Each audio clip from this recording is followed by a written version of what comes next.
it didn't make him so that he couldn't run or couldn't walk. The functionality of his legs weren't affected, thank goodness. And my client was, she had been learning disabled throughout school. She had a pretty, a true sob story. She had married this guy who, previous to that, had been married to her best friend. Her best friend left her husband to go marry her husband's father. And so you had this sort of like Deliverance kind of family situation. This wasn't the first time, the car wasn't the first time that CPS had gotten involved. They had actually been involved, as you might expect, a few times.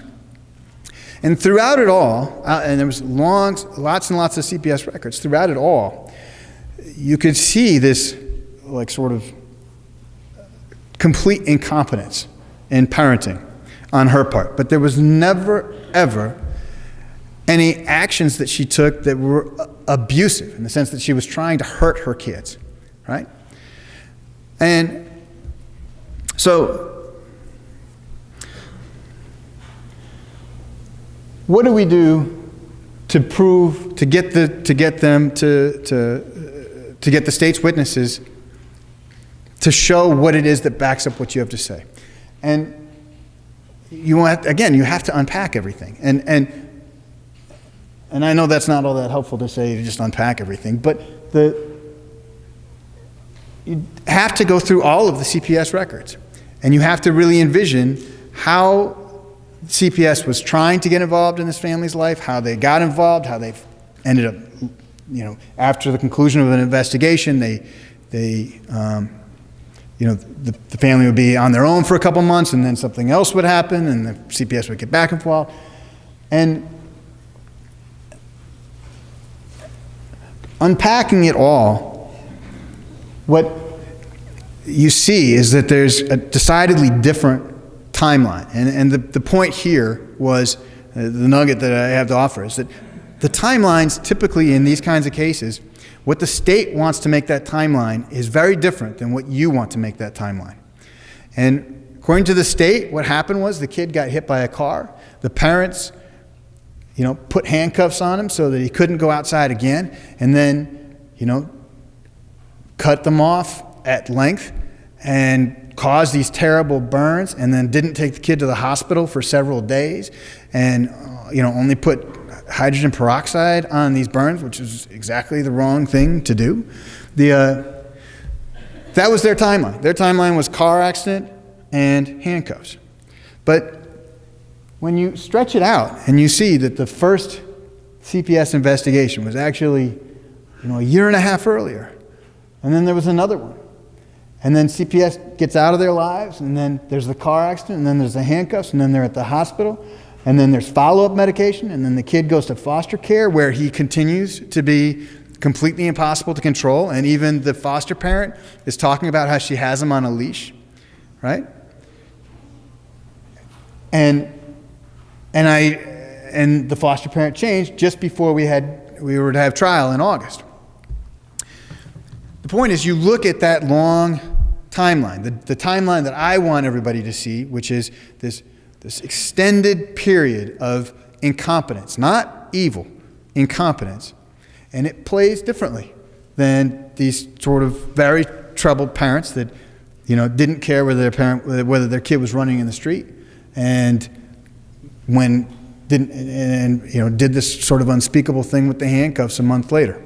And there was some question as to how these handcuffs got on. According to them, the kid put the handcuffs on himself. But even though I suspect that may have been the truth, it almost sounded worse, like they were trying to blame the kid for his own predicament. But the bottom line is, I find these timelines, the dispute between the state and the defense, is frequently what the spectrum of the timeline is. Is it going to be a month? Is it going to be that day? Is it going to be 2 years? And having plotted out what that timeline is, and really sort of thinking through, how do I want that timeline to best benefit my client?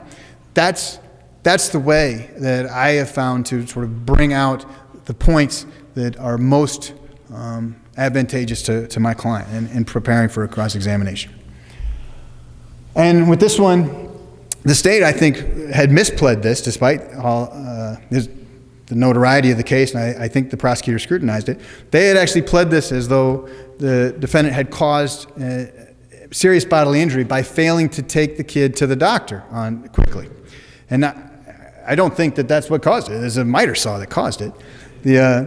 And that's an action that they did. It wasn't an omission that they did.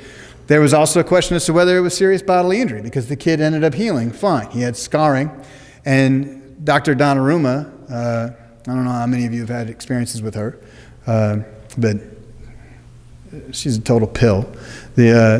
And she started crying on the witness stand when we were having this case because she was so upset about these injuries. But to her, permanent disfigurement, which counts as serious bodily injury, scarring qualified as that. That's not what case law says, right? But that's what it meant to her.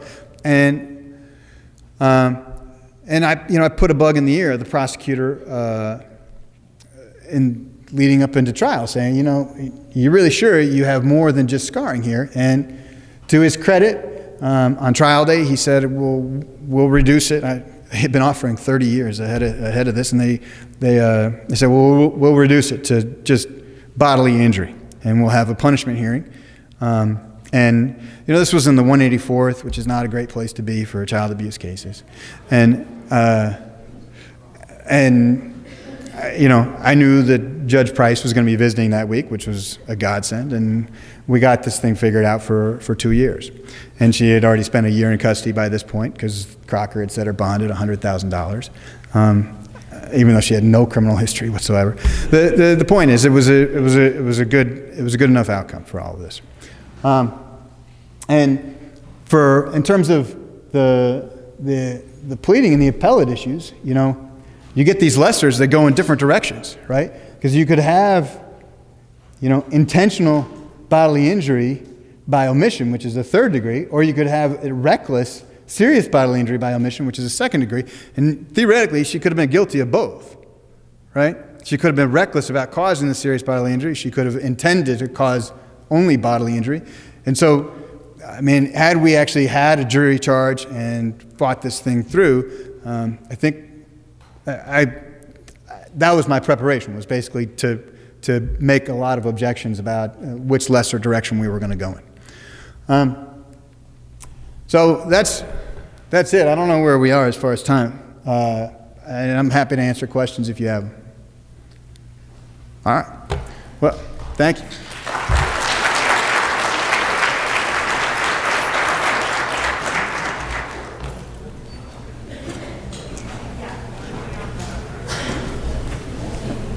Go.